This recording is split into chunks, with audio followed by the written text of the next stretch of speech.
क्षयर्ष नाम राजा के दिनों में ये बातें हुई। ये वही क्षयर्ष है जो 127 प्रांतों पर अर्थात हिंदुस्तान से लेकर कुश देश तक राज्य करता था।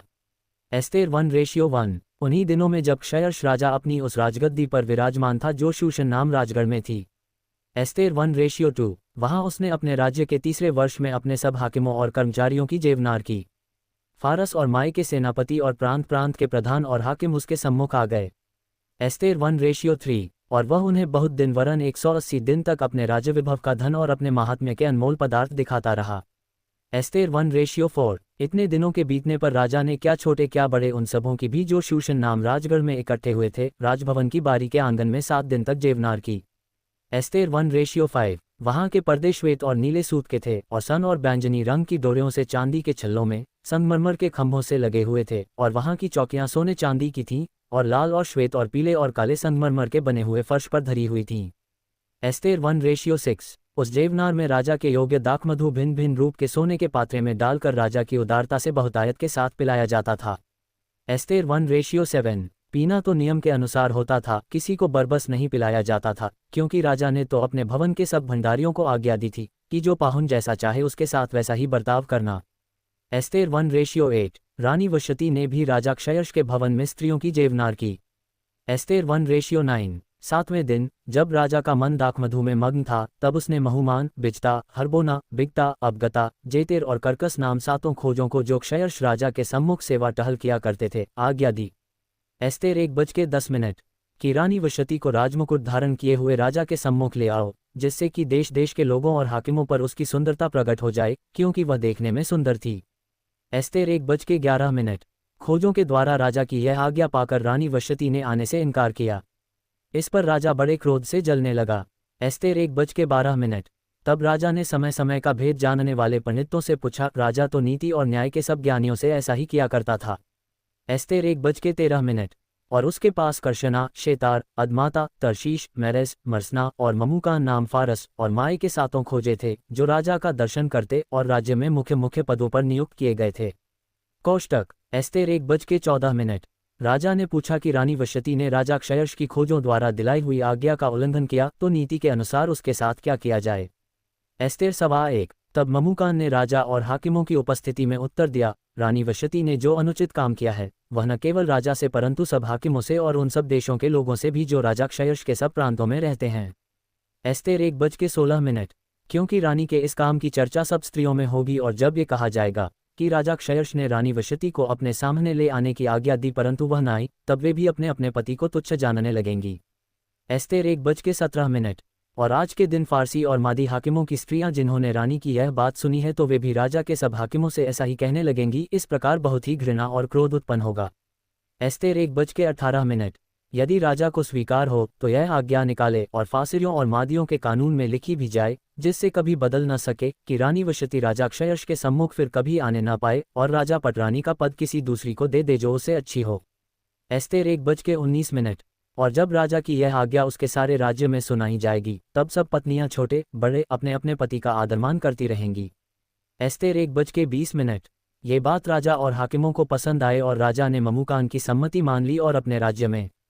एस्तेर 1:21 अर्थात प्रत्येक प्रांत के अक्षरों में और प्रत्येक जाति की भाषा में चिट्ठियां भेजी कि सब पुरुष अपने अपने घर में अधिकार चलाएं और अपनी जाति की भाषा बोला करें। एस्तेर 1:22 इन बातों के बाद जब राजा क्षयर्ष की जलजलाहट ठंडी हो गई तब उसने रानी वशती की और जो काम उसने किया था और जो उसके विषय में आज्ञा निकली थी उसकी भी सुधि ली। एस्तेर 2:1 तब राजा के सेवक जो उसके टहलुए थे कहने लगे, राजा के लिए सुंदर तथा युवती कुंवारियां ढूंढी जाएं। एस्तेर 2:2 और राजा ने अपने राज्य के सब प्रांतों में लोगों को इसलिए नियुक्त किया कि वे सब सुंदर युवती कुंवारियों को शूशनगढ़ के रनवास में इकट्ठा करें और स्त्रियों के रखवाले हेगे को जो राजा का खोजा था सौंप दें और शुद्ध करने के योग्य वस्तुएं उन्हें दी जाएं।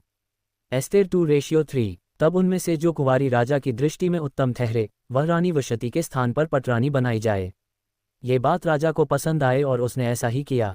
एस्तेर 2:4 शूशनगढ़ में मोर्दकई नाम एक यहूदी रहता था जो कीश नाम के एक बिन्यामीनी का परपोता, शिमी का पोता और याहीर का पुत्र था। एस्तेर 2:5 वह उन बंधुओं के साथ यरूशलेम से बंधुआई में गया था जिन्हें बाबेल का राजा नबूकदनेस्सर यहूदा के राजा यकन्याह के संग बंधुआ करके ले गया था। एस्तेर 2:6 उसने हत्सा नाम अपनी चचेरी बहन को, जो एस्तेर भी कहलाती थी, पाला पोसा था, क्योंकि उसके माता पिता कोई न थे और वह लड़की सुंदर और रूपवती थी। और जब उसके माता पिता मर गए तब मोर्दकई ने उसको अपनी बेटी करके पाला। एस्तेर 2:7। जब राजा की आज्ञा और नियम सुनाए गए और बहुत सी युवती स्त्रियां शूशनगढ़ में हेगे के अधिकार में इकट्ठी की गई, तब एस्तेर भी राजभवन में स्त्रियों के रखवाले हेगे के अधिकार में सौंपी गई। एस्तेर 2:8। और वह युवती स्त्री उसकी दृष्टि में अच्छी लगी और वह उससे प्रसन्न हुआ। तब उसने बिना विलंब उसे राजभवन में से शुद्ध करने की वस्तुएं और उसका भोजन और उसके लिए चुनी हुई 7 सहेलियां भी दी और उसको और उसकी सहेलियों को रनवास में सबसे अच्छा रहने का स्थान दिया। एस्तेर 2:9। एस्तेर ने न अपनी जाति बताई थी न अपना कुल, क्योंकि मोर्दकई ने उसको आज्ञा दी थी कि उसे न बताना। एस्तेर 2:10। मोर्दकई तो प्रतिदिन रनवास के आंगन के सामने टहलता था ताकि जाने कि एस्तेर कैसी है और उसके साथ क्या होगा। एस्तेर 2:11। जब एक कन्या की बारी हुई कि वह क्षयर्ष राजा के पास जाए, और यह उस समय हुआ जब उसके साथ स्त्रियों के लिए ठहराए हुए नियम के अनुसार 12 माह तक व्यवहार किया गया था, अर्थात उनके शुद्ध करने के दिन इस रीति से बीत गए कि 6 माह तक गंधरस का तेल लगाया जाता था और 6 माह तक सुगंध द्रव्य और स्त्रियों के शुद्ध करने का और सामान लगाया जाता था। एस्तेर 2:12। इस प्रकार से वह कन्या जब राजा के पास जाती थी तब जो कुछ वह चाहती कि रनवास से राजभवन में ले जाए वह उसको दिया जाता था। एस्तेर 2:13। सांझ को तो वह जाती थी और बिहान को वह लौटकर रनवास के दूसरे घर में जाकर रखेलियों के रखवाले राजा के खोजे शासगज के अधिकार में हो जाती थी और राजा के पास फिर नहीं जाती थी। और यदि राजा उससे प्रसन्न हो जाता था तब वह नाम लेकर बुलाई जाती थी। एस्तेर 2:14। जब मोर्दकई के चाचा अबीहल की बेटी एस्तेर, जिसको मोर्दकई ने बेटी मान कर रखा था, उसकी बारी आई कि राजा के पास जाए, तब जो कुछ स्त्रियों के रखवाले राजा के खोजे हेगे ने उसके लिए ठहराया था उससे अधिक उसने और कुछ न मांगा। और जितनों ने एस्तेर को देखा वे सब उससे प्रसन्न हुए। एस्तेर 2:15। यों एस्तेर राजभवन में राजा क्षयर्ष के पास उसके राज्य के 7वें वर्ष के तेबेत नाम 10वें महीने में पहुंचाई गई। एस्तेर 2:16। और राजा ने एस्तेर को और सब स्त्रियों से अधिक प्यार किया और सब कुंवारियों से अधिक उसके अनुग्रह और कृपा की दृष्टि उसी पर हुई, इस कारण उसने उसके सिर पर राजमुकुट रखा और उसको वशती के स्थान पर रानी बनाया। एस्तेर 2:17। तब राजा ने अपने सब हाकिमों और कर्मचारियों की बड़ी जेवनार करके उसे एस्तेर की जेवनार कहा और प्रांतों में छुट्टी दिलाई और अपनी उदारता के योग्य इनाम भी बांटे। एस्तेर 2:18। जब कुंवारियां दूसरी बार इकट्ठी की गई तब मोर्दकई राजभवन के फाटक में बैठा था। एस्तेर 2:19। और एस्तेर ने अपनी जाति और कुल का पता नहीं दिया था, क्योंकि मोर्दकई ने उसको ऐसी आज्ञा दी थी कि न बताए, और एस्तेर मोर्दकई की बात ऐसी मानती थी जैसे कि उसके यहाँ अपने पालन पोषण के समय मानती थी। एस्तेर 2:20। उन्हीं दिनों में जब मोर्दकई राजा के राजभवन के फाटक में बैठा करता था, तब राजा के खोजे जो द्वारपाल भी थे, उनमें से बिक्तान और तेरेश नाम 2 जनों ने राजा क्षयर्ष से रूठकर उस पर हाथ चलाने की युक्ति की। एस्तेर 2:21।